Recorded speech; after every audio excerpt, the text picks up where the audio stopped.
would like to welcome you all to this official opening of the 19th Oxford Human Rights Festival. My name is Cathrine Brun. I'm the director of CENDEP, the Center for Development and Emergency Practice. The festival aims to raise awareness of human rights issues through the arts, which include film, performance, talks, workshops, and exhibitions. The festival was founded in 2003 and was initiated by postgraduates and staff here at CENDEP at the School of Architecture at Oxford Brookes University. We also collaborate and welcome the City of Oxford and its communities to work along with us. Before we start and welcome all of you or the guests for tonight, we have a little bit of housekeeping to start with. All participants in the call have been muted, and our community space today is the chat box, where you are welcome to share your reflections and questions to our speakers with the so please use the interaction in the chat box, use it respectfully as well, and make sure that everyone can understand your questions and interactions. We're also recording the event so that people who are not here today can also be able to share and watch it across our social media sites. So please turn off your camera if you do not want to be recorded. We will only be publishing speaker views, so you will not be recorded then. Thank you very much. So with that and all the practical bits, let's come to the theme of this year's festival. It's disruption. And we have all experienced disruption this year. The disruption because of the pandemic. And for the festival, it started exactly a year ago when a number of planned events were cancelled as we went into lockdown at the beginning of the 18th festival. This year's festival is special then, as it's fully online for the first time, and it's in its 19 years. Disruption has been experienced by all of us this year, but still I think the disruptions that we have experienced have also exposed many of the injustices and inequalities in our societies. And the festival is really a space for discussion, new ideas, sharing of experiences, a space for coming together to place on the agenda some of these injustices and inequalities. And today's opening is a celebration of the diversity of the festival, the many different events that this amazing committee of students from different parts of the university and outside has come together to organize. So with this, I would like to hand over to Professor Marcel Vellinga, who will open the festival now. He's the head of School of Architecture, and we're really, really grateful that you're here with us today, Marcel. Thank you very much, Cathrine. I would like to welcome everyone and say it's my absolute pleasure to formally open the 19th Oxford Human Rights Festival. As a School of Architecture, we are delighted and extremely proud to host the festival, and to have done so for an amazing 19 years now. The festival, though perhaps not always purely architectural in its focus, deals with social equality and social injustice issues that the school has always shown a great interest in through the Center for Development and Emergency Practice, of course, but also through the other teaching and research activities it's focused on throughout the years and indeed continues to engage in today. It's of course a great shame in a way that we cannot host the event in our building, but that we have to do this digitally. One example of a disruption, I suppose, but of course a relatively minor one in relation to some of the disruptions that form the focus of the amazing diversity of lectures, films, podcasts, workshops and exhibitions. So I should say, though, that we are by now all quite familiar with this, I suppose, and that the team has done a great job in making the festival come to life, regardless of this disruption. Now, I'm very aware that the festival is a collaborative effort and that it involves the dedication, support and hard work of a large range of people. So I wanted to quickly take this opportunity to thank them all, beginning, of course, with all the contributors who have designed the exhibitions, prepared the lectures, recorded the podcasts, and so on. But I would also like to thank all the postgraduate students who have been involved in the organization of the festival. And I know that there are more than 20 in total, but I do want to quickly mention them all here by name. as without their input, this festival would not be possible. So here we go. Abu Bakar Garba, Angus Stanley, Anna Powell, Sophie Botsford, Charlotte Clifford, Victoria Greenwood, Emily Brearley, Emily Warren, Hari Krishnan Prem Prakash, Kasia Kuchta, Khan Fidan, Lucy Dick, Maria Rosalska, Omar El Sharbini, Omar Ibrahim, Ren Bennett, Sophie Russell, Peter Smith, Rebecca Ritchie Timms, David Ingram, and Alaya Aziz, who will be our host tonight. And last but not least, of course, many thanks have to go to Elvina Lascar, also known as El, the festival coordinator, who has done a truly amazing job to pull this festival off. And of course, Professor Cathrine Brun, the director of CENDEP.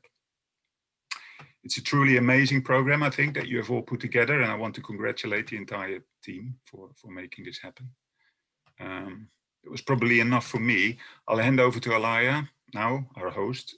But before I do so, I just wanted to say, I hope you will all enjoy the festival, and I hope that I may bump into some of you perhaps on the digital Ride to Rome walk through Oxford.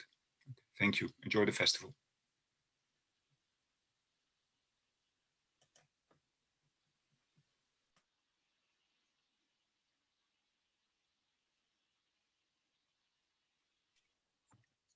Hi. Thank you to Cathrine and Marcel. We appreciate you being with us today. Good evening. My name is Ali Aziz. I am a postgraduate student studying MRHD, a 2-year-long architecture program with a mixture of specialization in development and emergency practice. I am originally from Malaysia, and I'm currently here in Oxford. Over 20 postgraduates have been planning to bring you the festival this year. It's been a challenge. Some of us have not met each other in person, and we have missed being together. The good news is that we have been able to produce a great festival, and we are excited to share it with all of you. As Cathrine said earlier, our theme for this year is disruption. We all know what disruption can feel like in our lives. Personally, for myself, studying abroad in the pandemic itself was a disruption that is challenging on many levels. Despite the circumstances, we are extremely glad you could all join us today. Before we meet our speaker tonight, who will be talking about one of the collections in our exhibition, we would like to introduce you to some highlights of the festival over the coming weeks. Before we begin, just a reminder, all participants are on mute, so we invite you to share any questions or reflections in the chat box. Now, we are excited to launch Ride to Rome today, and I invite the producers of the interactive walking tour of Oxford, Charlotte Clifford, Emily Warren, Anna Powell, Omar Ibrahim, and Sophie Botsford to share a few words. Good evening, everyone. I hope you're all enjoying the event so far. We're the team behind the Ride to Rome exhibit. My name is Charlotte. I am Sophie. I'm Omar. I'm Anna. My name is Emily, and we're all master's students at Oxford Brookes, specialising in development and emergency practice. Now we'll show you a trailer to introduce our event.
So tonight we'll launch our exhibit, which our team have been working together since October to curate. The event consists of a walking tour, as well as 3 interactive elements, which will be explained shortly. These installations are all accessible via the website. The theme this year is disruption, and what better way to explore this theme than to highlight some figures in Oxford's history who continue to have an impact on human rights. The walk and the installations can all be used in person as well as virtually, giving everyone, local or global, the chance to take a scenic walk around the city. Hi, I'm Sophie, and I'm going to just tell you a bit about our collaboration with the Conflictorium Museum in Gujarat. Their full bio is on the website, but I'll just give you a quick summary before I move on. So the Conflictorium describe themselves as a participatory museum that addresses the ideas of questions and structures of conflict. Their initiative brings together different sections of society to celebrate plurality and encourage conflict expression in creative ways. So the team at the Conflictorium have really played a vital role in the creation of our virtual exhibits. We've been meeting over Zoom via over the past few months, and we've all obviously gotten so used to that recently. We've enjoyed sharing ideas and getting to know one another, and we'd really like to thank them for all of their involvement and advice. The Sorry Tree Memory Lab and silhouettes have all been adapted from their physical exhibits into virtual installations that will allow you to participate along the route or engage with afterwards. It's been a real challenge for both us and the Conflictorium, so we really hope you enjoy what we've produced. So I'm going to talk to you about the exhibition website and begin talking about the installations and the exhibit itself. So we're going to be playing some videos here just of how to use the website. And this is just accessing it, going on to selecting the right to roam, which is there in the middle. And if you're on a desktop, you'll choose to open it in Google Earth, and it will open in a new tab, hopefully, alongside. And this right to roam walking tour will invite the local community of Oxford, visitors to the city, and those visiting us online to explore and learn about some of the key figures and events in Oxford's history, which disrupted the status quo in human rights discourse. So it'll be stopping at 13 locations, and you'll get to explore the city on our suggested route and at your own pace as you listen to the inspiring stories that have transpired. It'll be accompanied by time lapses, photos, videos, audio clips. The walk is around 5.5 kilometers long, so it's perfect to get your 10,000 steps in, and it works great just on desktop and on mobile. And you can use the website completely, or you can open it in Google Maps on your phone.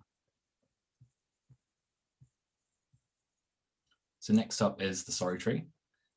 This installation gives an opportunity to anonymously release the weight of unexpressed thoughts as the tree continues to grow and shed its leaves, which might be particularly important during a time of disruption when many of us may be separated. The permanence of the tree and the transience of the leaves will temporarily create a bridge between people as they share their apologies with one another. The Sorry Tree will be accessible on its own or at the end of the tour, where you'll be offered the chance to submit a virtual apology leaf, which will disappear after a short time. Now moving on to the Memory Lab. So the Memory Lab provides an opportunity to share your views on the stories told during the walking tour. So a series of virtual prompt jars, as shown on the screen, are there to collect simple expressions, preserving the memories of everyone who takes part during the tour. These prompts will include empowering, disheartening, happy, sad, togetherness, loneliness, just to name a few. So at each stop, you'll have the option to add these initial thoughts into a virtual jar of your choice, and it will be accessible throughout the duration of the exhibition, and the memories will be viewable permanently. I'll be talking through the virtual silhouettes. So the silhouettes feature people of note from Oxford's past and present who have played a part in the history of human rights.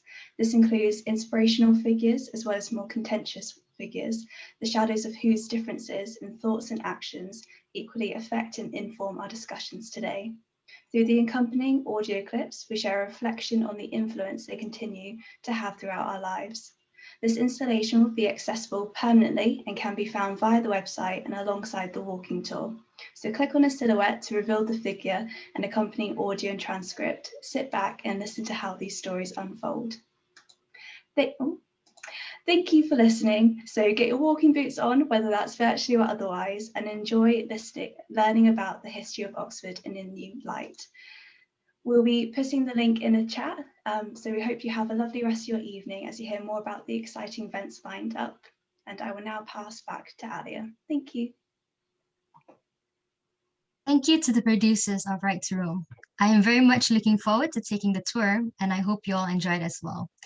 We have put the link of the tour in the chat box. The impact of the pandemic has been felt by everyone. I now introduce two highlights that take us on a journey to Greece, Oxford, South Africa, and students across the globe. I invite Sophie Russell, Ren Bennett, Emily Briley, and Maria Rosalska to join me. Hello, everyone. I'm Ren, and I'm here to talk about the Extraordinary Stories talk. So the four of us found that over the pandemic, we found that it brought to light the vital work that was being done in our communities from the NHS and beyond. We created this talk to highlight the extraordinary work of Rana Ibrahim and Dr. Louise Young, who have devoted themselves to their communities over the course of the pandemic. And we want to highlight the extraordinary work that ordinary people can do. Hello, my name is Sophie Russell and I am a film student at Oxford Brookes, and I'll be co-hosting the talk with Ren, and our talk is called Extraordinary Stories Told by Two Extraordinary Women. And within this exciting talk / Q&A, we will dive in headfirst into how Rana and Louise's lives and selfless work with refugees and the NHS have been disrupted by COVID-19 in the most unexpected and yet life-changing ways. And we hope you walk away with this talk with a new perspective of the refugee crisis and also the NHS. The event will be on the 19th of March at 6:30, and we hope that we can spread their stories and their amazing experiences to as many people as possible.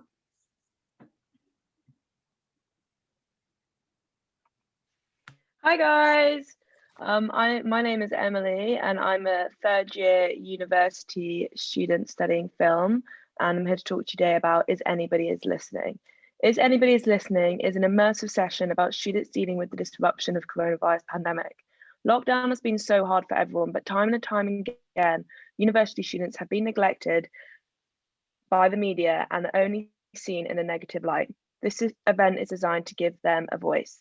This is an event led by us students talking to students, and we are luckily joined from across the pond by Anita Forbes, Professor of International Development, Community and Environment at Clark University. Anita has been collecting data about students who have been disrupted and left on their own by the virus, like how 3 in 5 students in the USA are currently experiencing basic needs security. Now she's here to talk about how this has affected students globally. Hi guys, I'm Maria. I'm a third year film student. And in our event, we'll be also talking about international students and their situation during the pandemic. So as university was disrupted by the lockdowns, international students were faced with a tough choice of either staying in their home countries or returning back to the UK, as they were hoping that the classes would be back to face-to-face learning. I'm an international student myself. I'm from Poland. And because my course was supposed to be done face-to-face, it was supposed to be a big part of my graduation process, I decided to stay in the UK. And well, currently, because of third lockdown, everything has been changed to the remote learning. And I am unsure when I'm going to be able to come back home, see my family. I haven't seen them in almost a year now, and it has also been the first Christmas without them, which was really tough. But at the same time, we have also students that decided to stay in their home countries, like my friend Carolina, who is an international student from Poland. She's my housemate as well. And she's facing financial struggles. She is still paying for a house that she's unable to come back to because of the restrictions. And that is a case for many students. They are facing financial struggles and anxiety, fear for the future. They are unable to tell when they're going to be able to come back home. So with our event, we want to give those students a voice, and all students a voice. And now I'm going to be passing it back to Alaya. Thank you so much. Thank you to you all. We have shared the event link in the chat box so you can register for the event. With taking the festival online, we had to get creative. I now would like to introduce the producers of our first podcast series, Lucy Dick and Victoria Greenwood.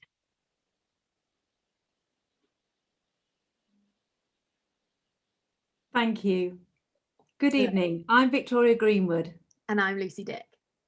For the festival, we've created the We Need You podcast series to try and understand how the media and our social media impacts on our perceptions, why misinformation and disinformation freely pollute our networks, and ask who is in charge of the narrative in these times of disruption. We are passionate about human rights, and this drives our podcast series. It feels like the most vulnerable people, such as refugees, and most important issues of our time, such as the climate emergency and socio-economic justice, are either ignored, underreported, or simply used to polarize society. Our incredible guests, Belinda Goldsmith, Editor-in-Chief of the Thomson Reuters Foundation, Josie Norton, CEO and co-founder of Choose Love, and Esther Stanford-Kozay, advocate for Extinction Rebellion, provide rich insights on their work and the part that politics and media play in their landscape. They debunk some widely spread narratives and give us lots to think about. All 3 episodes are available now via the Oxford Human Rights website, Spotify, and other podcast platforms. The link is now in the chat for you. On the 17th of March, our final podcast will be live and will be joined by Dr. Richard Carver, a key figure in human rights research and practice, and an expert on freedom of speech, to help us understand the power of speech, propaganda, and its impact on our lives. This is a unique opportunity to also put forward your questions to Richard, and we invite all of you to join us. Our first podcast is with Belinda Goldsmith, Editor-in-Chief of Thomson Reuters Foundation. Belinda is a tour de force humanitarian journalist who has worked all over the world. We discuss the challenges of reporting on human rights issues and impartiality, and how her global team of reporters set out to tell in her words really good stories that other people aren't telling, and that just in itself can lead to change. Our second guest is Josie Norton, CEO and co-founder of Choose Love, a non-profit organisation that works directly with refugees around the world and campaigns for refugee rights. Josie is a revolutionary humanitarian, and we discuss the negative reporting that surrounds refugees and asylum seekers, and the part that politics plays. She talks honestly about the role of social media and suggests how we can play a more positive part in supporting some of the world's most vulnerable people. Finally, we speak to the phenomenal Esther Stanford-Kozay. Esther is a legal expert and activist for the global environmental movement Extinction Rebellion. We talk about how protest and resistance is perceived, realities of the climate emergency, reparation, and how we are globally connected by the past, present, and future. She challenges us on our responsibilities to each other and our planet, and becoming voices for change. So please do have a listen to the We Need You podcast series and join us on March the 17th with your questions, thoughts for the live podcast series with Dr. Richard Carver. You can email any questions for the live event at oxhrf@brooks.ac.uk. To find the podcast, simply visit the Oxford Human Rights Festival website or search We Need You onto Spotify.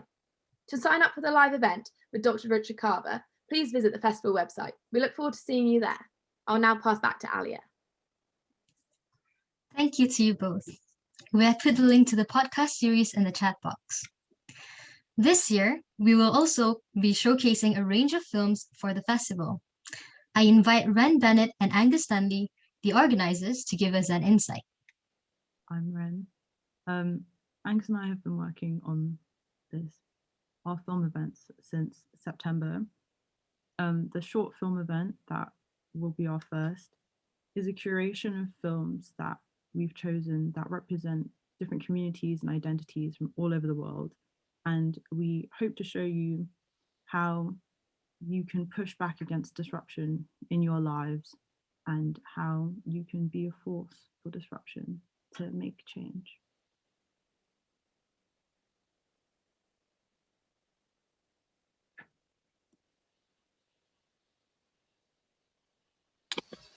Hi everyone, I am Angus. I'm a master's student studying architecture and development at Oxford Brookes. So me and Ren will be presenting 5 short films for our watch party on March the 18th. The films take us from a housing estate in Belfast to the war-scored architecture of urban Lebanon and the poorest neighbourhoods of Harana that resonate with the sounds of the Cuban rumba.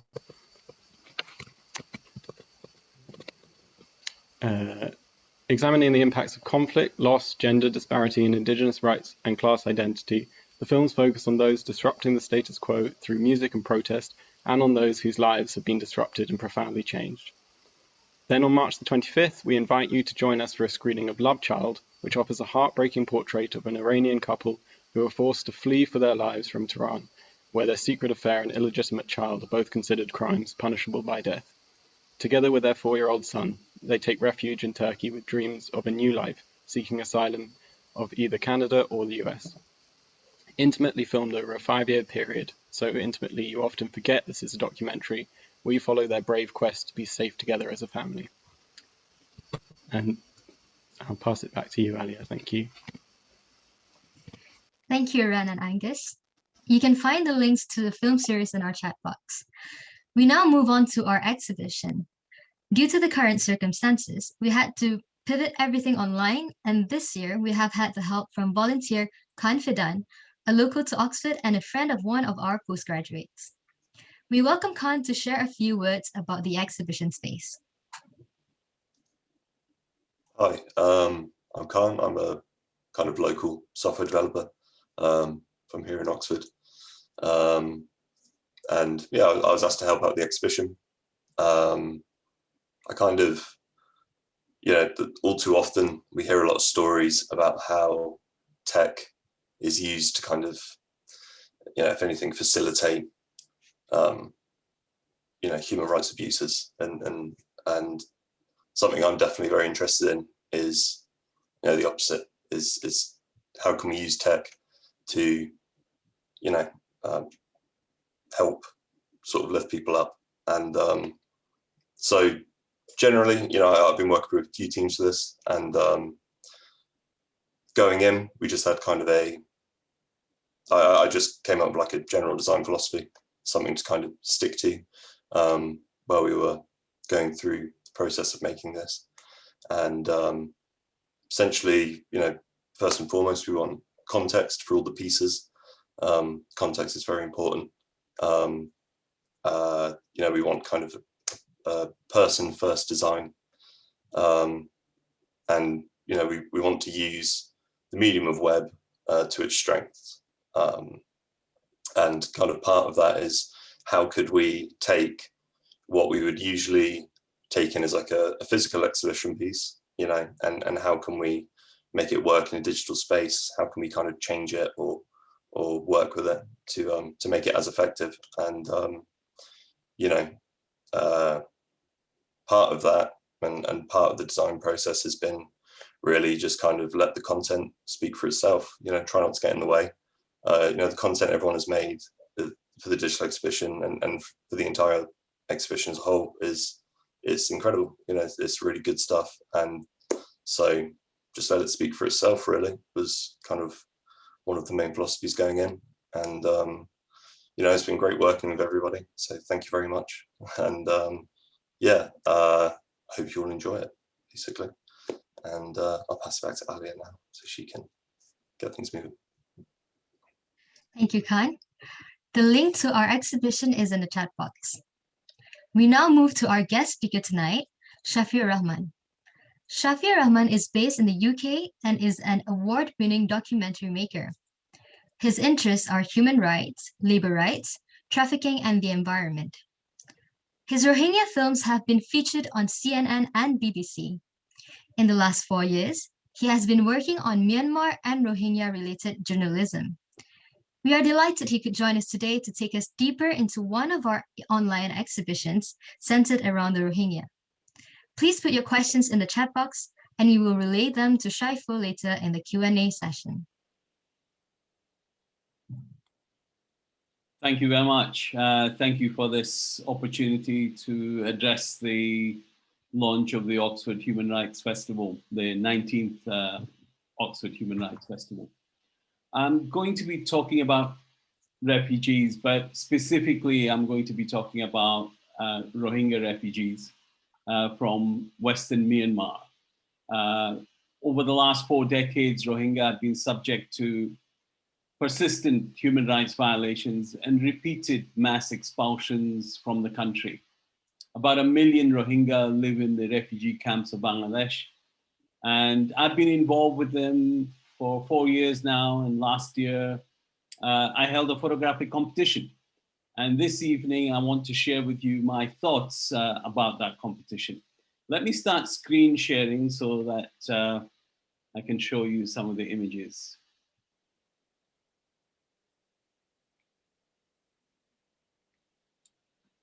So the concept of disruption, the theme of this festival, applies to all refugees, obviously. But I wonder if it applies to Rohingya in particularly amplified ways.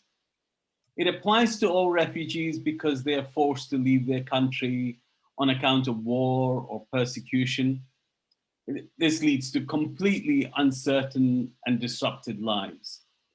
Becoming a refugee entails the loss of one's home, livelihood, possessions, social networks, everything.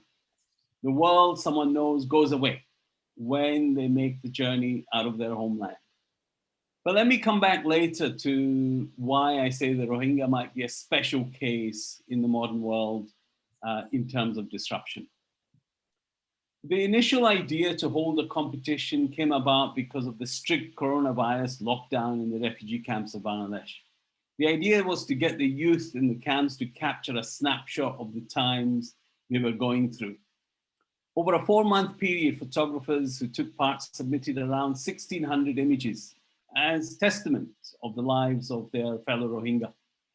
The context was a COVID-19 pandemic, an internet shutdown in the camp areas, a hostile attitude from the host community, and a hostile Bangladesh government threatening the refugees with various things, including imminent repatriation back to the killing fields of Myanmar, relocation to a remote island, and barbed wire fencing in around the camps, further restricting freedom of movement.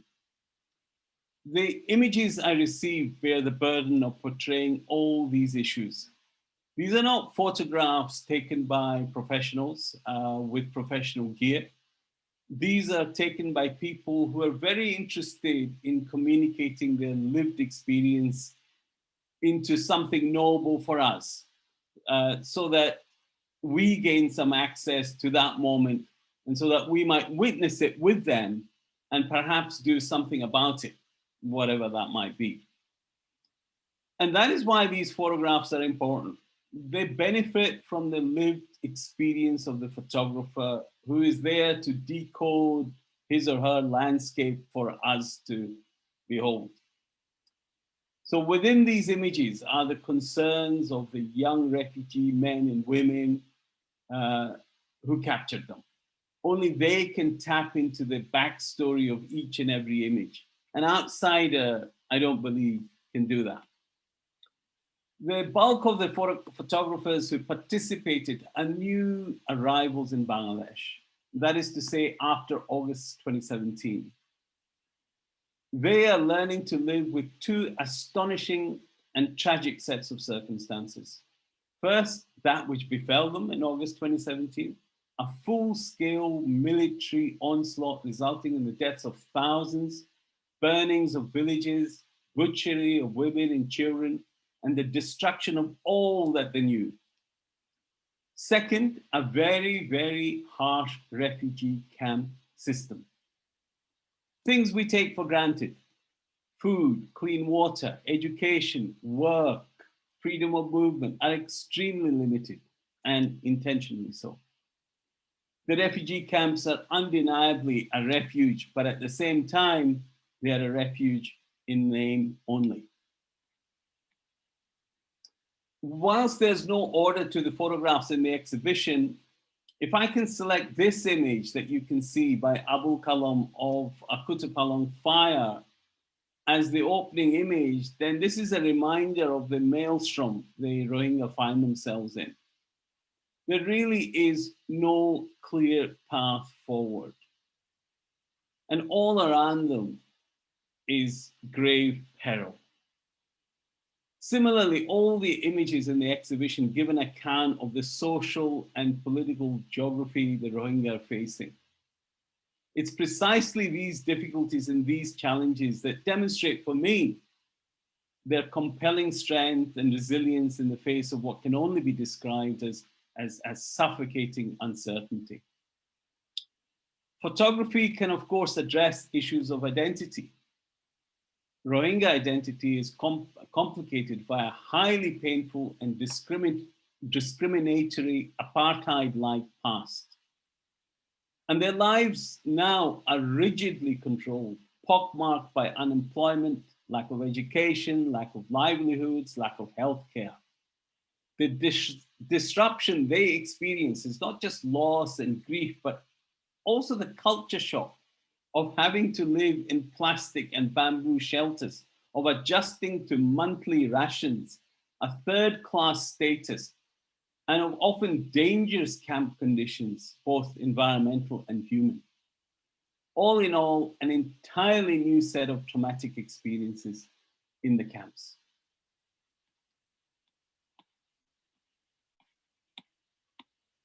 But Rohingya are confident in their application for equality and a place in their troubled country, Myanmar. Myanmar itself is currently undergoing a violent re-evaluation of itself. A military coup happened on 1st of February. Since then, thousands have been locked up. Around 70 have been killed. This presents both challenges and hopes for the refugees. The same photographers you will see in the exhibition have gone on to produce images which have been widely shared on social media by people in Myanmar. People who previously thought of Rohingya as illegal immigrants, as vermin, as drug dealers, etc. People who did not bat an eyelid when the murderous campaigns of the military took place against the Rohingya. So these images have started a conversation about the past and have been appreciated by those seeking to create a new present and a new Myanmar. They're beginning to talk about a common enemy, not each other, but the Myanmar military. So here's one example, this shot here that you can see. The girl is making a 3-finger salute in solidarity with those struggling against the military in Myanmar. You might have seen it in the news, all these people raising their hands with a 3-finger salute. This salute has become widely used in Southeast Asia, especially Thailand. It's come to symbolize rejection of tyranny and military rule. What is remarkable is not the salute, not that a Rohingya is giving this salute, but the conversation it has sparked. Hundreds of Burmese people have expressed contrition, apologized for their ignorance and regret over their past attitude towards Rohingya. Let me just read you out this one, which garnered a lot of shares. This Myanmar woman is saying, "Thank you. We were not with Rohingya when they needed us, but they're with us when we need them. After this revolution, we must stand for them." One of the first fatalities in the Myanmar coup was the killing of Mia Thuet Thuet Kain. She was a young woman and she was shot in the head in a demonstration by the security forces. For the Rohingya in the camps, this was a reality they knew all too well. One of the photographers posted an image of some Rohingya women holding photographs of the deceased young woman. Again, it was widely shared by Burmese people. And again, I just want to read you some comments. So here one person is saying, "I'm sorry, I didn't do better to bring more light to the cause of the Rohingya. But we did not realize then that we have the same cause and the same lives to lose." This young man has written, "It is a sight to see. I feel so much better now. I'm sorry that I did not speak out earlier, and I'll stand with Rohingya people from now on." This chap's written, "Initially, we thought Rohingya are just invaders aimed to do bad things as described by the military junta. The military lied about ethnic armed groups like raiding our villages and causing riots. I'm truly deeply sorry for everything and promise that we will stand and respect you. I think this is the final one I'll read out to you. Now we know how they felt. We are sorry for our ignorance in the past. Now we must prevail this reign of dictatorship, and then we must learn to live together peacefully. There's one more. We didn't believe military committed genocide against Rohingya until yesterday. So sorry. The world had to take them down. So, of course, this does not allow us to gauge how prevalent these ideas are in the Myanmar population, but it indicates that a photograph can start a conversation. And I've spoken to various Rohingya spokesmen, various Rohingya leaders who have told me that many Bamar, the majority ethnic group, who in the very recent past would lampoon these leaders and spokespersons as traitors, as dogs, have apologized to them. So it's another sign that the massive disruption of the coup has revealed some realities for all to see. You will see several portraits in amongst the 19 images featured in the exhibition. I don't know why we finally settled on the number 19. I don't think it was to sync with the number of years that you've been going, but it's a happy coincidence. I find these portraits to be poetic studies of the individuals in their environments, particularly because they're without their horrendous immediate environment spilling into view in a distracting way. I like to think of these portraits as reminders that, but for the accident of birth, any of us could find ourselves in such circumstances. The exhibition unravels a series of stories within a story. Some of the photographers in their videos that are posted on the website explain the difficulties of taking photographs. Indeed, one was arrested and locked up for a few days for daring to take photographs of a bus departing for Bhasanchar, a remote island in the Bay of Bengal and part of a very controversial relocation plan by the government of Bangladesh. Another photographer got slapped around for taking photos of the barbed wire fencing that's been erected around the camps. One other photographer had his phone checked, told to delete some images and made to hold his ear and do 3 squats. Photography has become a crime for these refugees.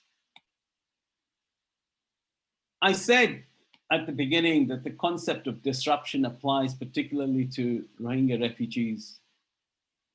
The theme of this event is disruption. And on the website, I read the following words about disruption. The action of preventing something, especially a system, process, or event, from continuing as usual or as expected. Well, genocide is exactly that. For the Rohingya in Myanmar, they were not only targeted for massive violence, but every aspect of their lives was controlled in order to disrupt and extinguish it. From marriage to work, to education, to freedom of movement, freedom of expression, religion, assembly, every freedom was disrupted. So this exhibition and other projects we're doing should be the story of our response and participation in realizing the full extent of the extreme challenges, nightmares even, the Rohingya refugees face in their disrupted universe. And I hope it can lead to building empathy and solidarity for these refugees.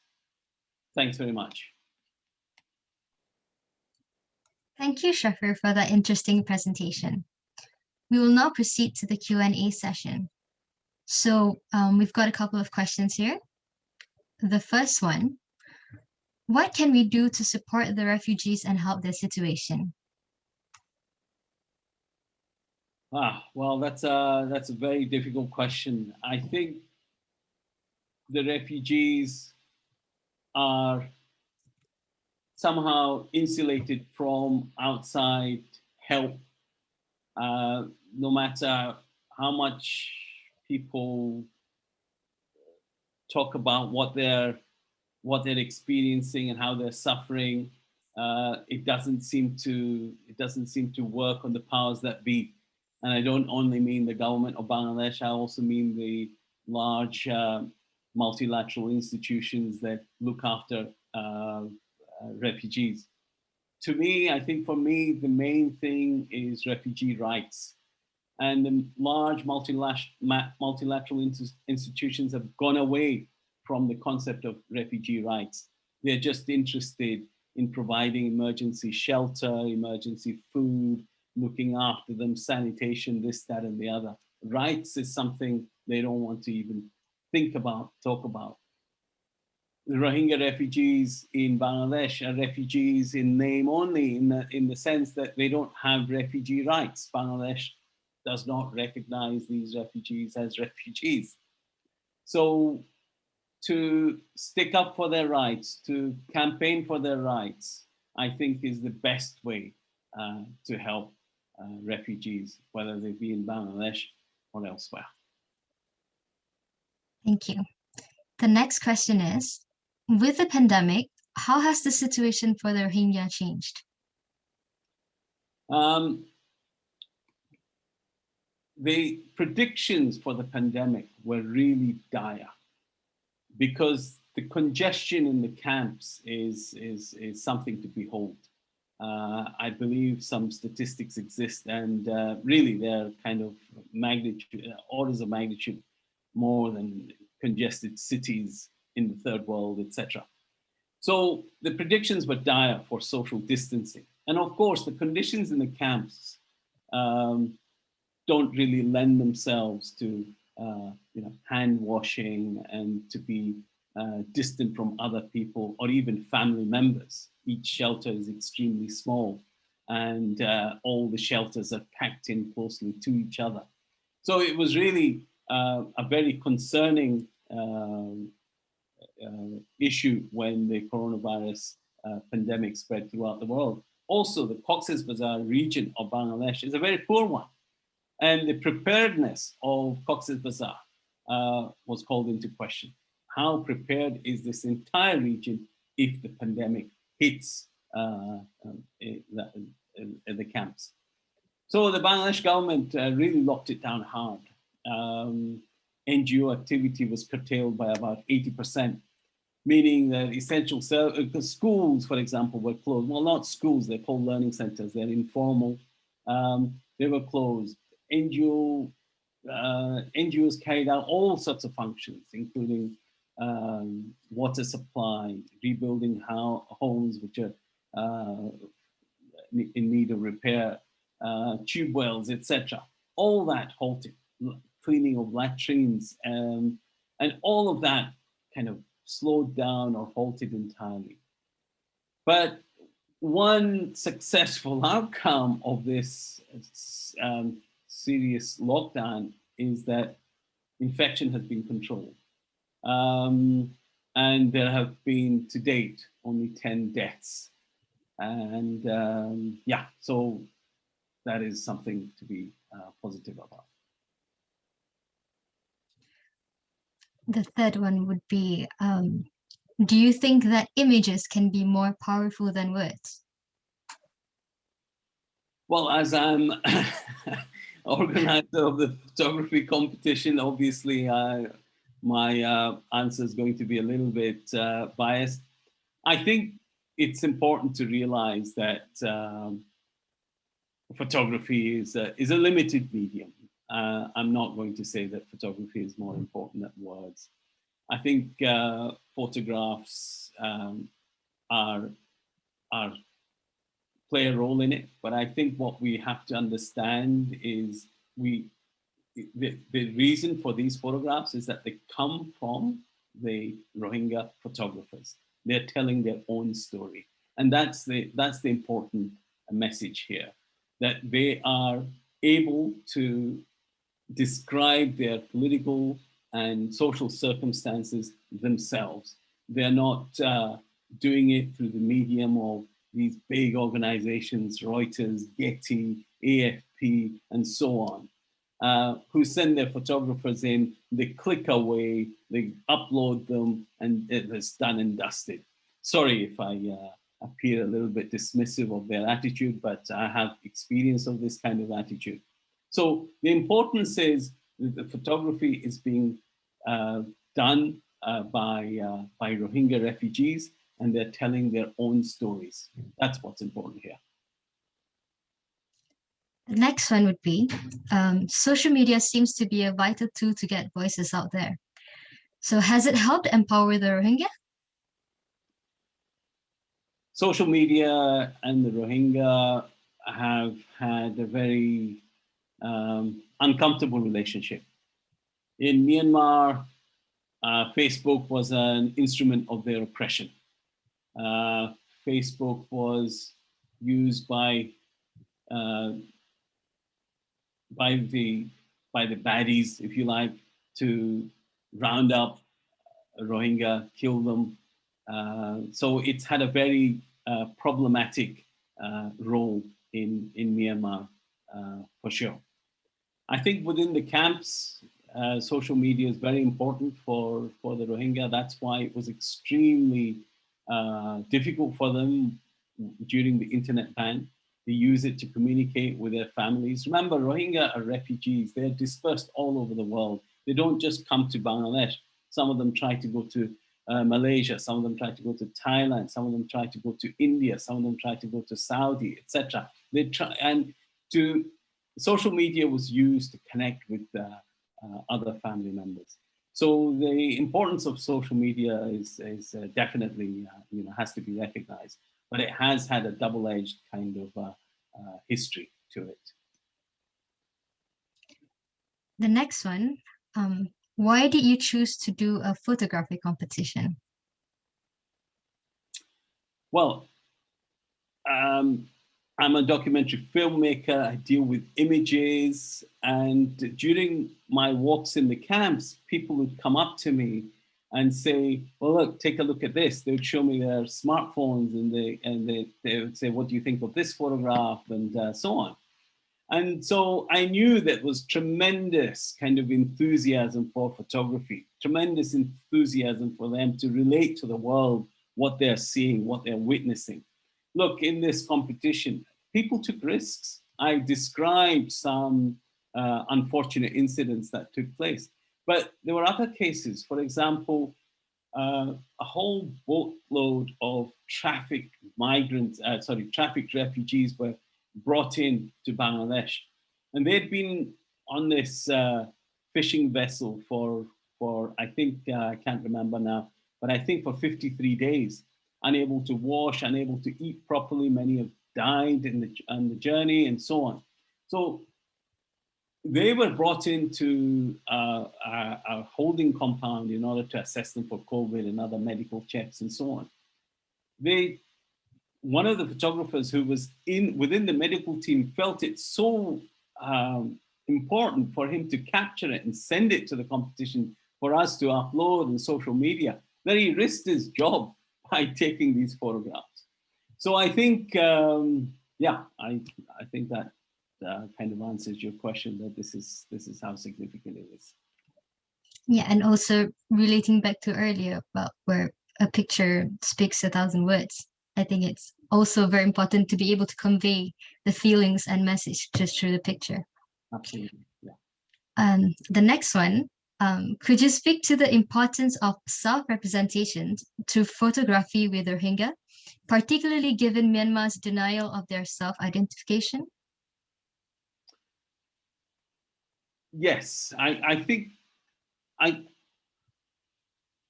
in this recent coup, it has to be said that some Rohingya were confused. What's happening here? These are the same oppressors who killed us, and now they're killing themselves. So there was confusion. Do we support them? What do we do? But soon it resolved itself, and they're very much behind the idea of supporting democracy, the idea of dismantling the military, and so on. And that requires identification with with a national project. And that national project is, of course, to get rid of this institution which has been so parasitic, which has resulted in ethnic wars throughout the region, which has resulted in labor strife, and which has meant that there's been a very flawed democratic experiment indeed. So I think they identify with the national endeavor to completely eradicate this institution. And they're doing so with some of the photographs that I showed you. The next question is from someone who often worked with Rohingya in camps before COVID in Myanmar and more broadly in the country. So the question is, what do you think the consequences of the coup may be for the Rohingya both in Bangladesh and Myanmar? Well, that really depends on how the coup plays out. What we are hoping is that the military will realize that they can't do what this military. I don't know if everyone knows this military that they call themselves the Tamado.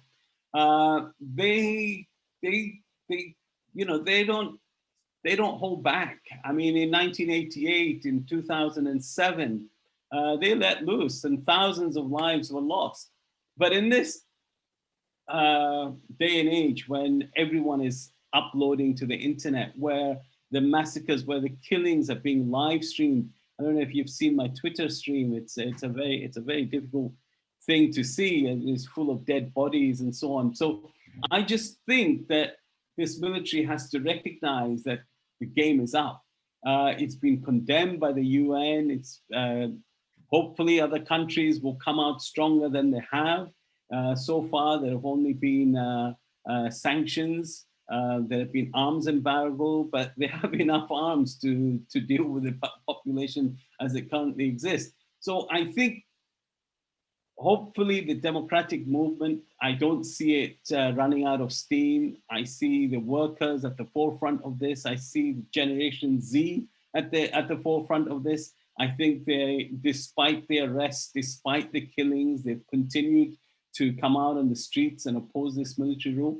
So if this allows some sort of democratic space to open up, real democracy, genuine democracy, then the leaders within Myanmar have to recognize that excluding people is not going to work. What they thought was working in the past did not work, quite clearly. It didn't work in any of the ethnic areas. It didn't work in the urban areas. It didn't work. So they have to refashion and reimagine a new Myanmar. And that means an inclusive Myanmar. And that obviously means inclusive towards Rohingya. Next one, can you tell us more about how the competition was inspired and how has the project expanded? Well, I mean, the competition finished in August of 2020. Then we had a great prize-giving ceremony in December, watched by about 2,000 people in the camps. That was really great. And after that, photographers kept saying to me, well, look, when are you holding the next one? I said, come on, folks, we're having an exhibition in Oxford. We're having an exhibition in Ottawa. We're hoping to produce a book on the exhibition. But they insisted, we want to send photographs. We want you to upload it. So I came out with the idea of a zine. This is a 10-page zine, which is linked on the website. Please subscribe. We have very few followers at the moment. Please subscribe to this zine. And they've been producing incredible work. I've been sending around their photographs to various organizations. One is about to buy some images. Just a couple of days ago, Southeast Asia Globe, which is a well-known publication in Far East, produced an article on them.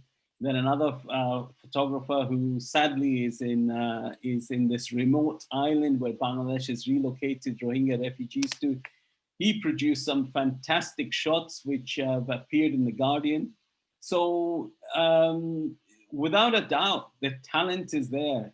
but the opportunity must be created. So that's the idea behind the zine, the competition, to create the opportunity to let these people express themselves, to tell their own stories, and not just leave it for, as I said, Getty and AFP and Reuters. The next one, given what you just said about the coup, is there a strong hope of return among the Rohingya, or are the discussions more about how they can make a life elsewhere? No, the discussion is never about how they can make a life elsewhere. They are absolutely focused on returning to Myanmar. You know, I've interviewed people who have said to me, give me 5 years worth of rations right now. I don't want it, I'll reject it. I'll go back to Myanmar, but not if they're going to kill me and they're going to kill my children. So the focus is definitely Myanmar. There was in the past an idea about third country relocation, but Bangladesh has stopped that. Bangladesh doesn't want it to be a magnet, a conduit for people to go from Myanmar to other countries.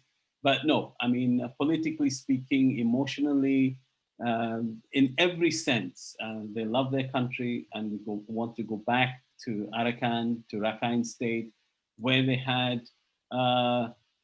property, where they had land, where they had cattle. They want to, this is what they miss, this is what they really want to go back to. The next one is, do the winners know that they were part of our festival? Oh, absolutely. The winners know. In fact, you know, they're a little bit miffed that it's happening at 1 o'clock in the morning in Bangladesh.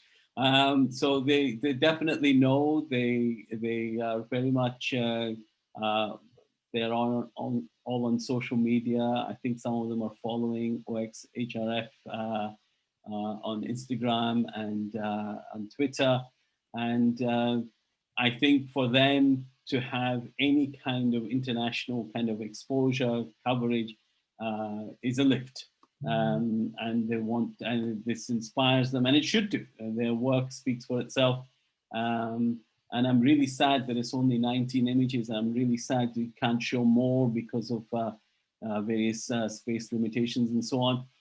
But they're producing fantastic work, which I said is selling, is being published by major publications like The Guardian, etc. Okay. This might be the last question. This project of Rohingya making their own photos representing themselves rather than media or state representations is hugely important. Can you discuss the problems with how Rohingya are misrepresented by the mass media, state and military actors, or even well-meaning actors like NGO and international actors, and why self-representations are so important to shift the image of Rohingya? Yeah, I'll give you a couple of examples. There's this perception that Rohingya women will not talk about the violence done to them. They will. They will talk. They are very keen to highlight the crimes of Tamadol, of the Myanmar military. They're very, very vocal about it. So this idea that, of course, no, I mean, as a journalist, of course, there's a certain ethics about how to interview someone who's experienced that. But there's a kind of almost acceptance, oh no, we can't go there. There's an acceptance that they've got to be all veiled up before they speak. This is not the case at all. So there's all sorts of ideas about when you go into the camps, how you must, they're just people. Some of them will want to wear a veil, some of them will not want to wear a veil. Some of them will want to speak to you, some of them will not, just in any context. So this kind of, I mean, I know of a major organization who do wonderful work, where all their videos are with people veiled up. And I said, why did you do this? So we thought this is what, did you ask them? No, we didn't. So this is the thing, you've got to ask people how they want to, if you are going there in order to film them and show them and represent them, you've got to ask, how do you want to be shown, and how do you want to appear, etc. And this isn't done.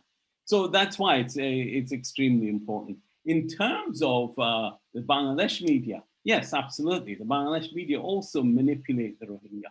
They see them as people who are drug traffickers, who are interlopers, who are coming into the country, making the country awash with drugs and so on. And there's a real kind of nasty streak in local Bangladesh media, which is, to me, is unacceptable, because the media don't look at who is pulling the strings behind these small-time drug dealers. And of course, often it turns out to be big Bangladeshi drug dealers. So there's that as well. There's this kind of abstracted and very kind of compartmentalized view that they have in order to spin their own kind of line on it. Okay, so that's the end of our Q&A sessions. Thank you, Shafiur, for being with us and sharing your insights. Could you please share the link to the zine in the chat box for the audience? Yeah, sure, I can do that. Thank you. And thank you to everyone for the questions. We are looking for local Oxford venues to showcase prints of the exhibition later in the year. If you can help, please get in touch with us. Now, a reminder to the audience that Shafiur has also curated the exhibition we have online. We will share the link in the chat, and we are now reaching the end of the event. And we would like to take this opportunity to thank Cathrine, Marcel, and of course our guest speaker, Shafiur, for being with us today. Not to forget, we would like to also give our thanks to everyone involved in organizing the festival: Alaskar, Khan Fidan, Lucy Dick, Maria Rozalska, Omar El Sherbini, Omar Ibrahim, Ren Bennett, Sophie Russell, Sophie Bosford, Victoria Greenwood, Kasia Kucha, Abu Bakar Garba, Angus Stanley, Anna Powell, Charlotte Clifford, Emily Briley, Emily Warren, Harikrishnan Prem Prakash, as well as Basma Al-Duki, David Ingram, Rebecca Richard Timms, and Peter Smith for their special support. Also, special thanks to the Faculty of Technology, Design and Environment of Oxford Brookes University, the Brookes Documentary Club, and the Iraqi Women, Art and War Organization for their contribution. Lastly, we show our gratitude to everyone who are here today. All the links to the events are in the chat box, as well as the zine, and you can always head on to our social media accounts and our official website for more information. For those who would like to interact with our guest speaker, Shafiur, or any of the organizers, we will be around for another 15 minutes. For those who are leaving, we wish you goodbye, and we look forward to seeing you at our events in the coming weeks.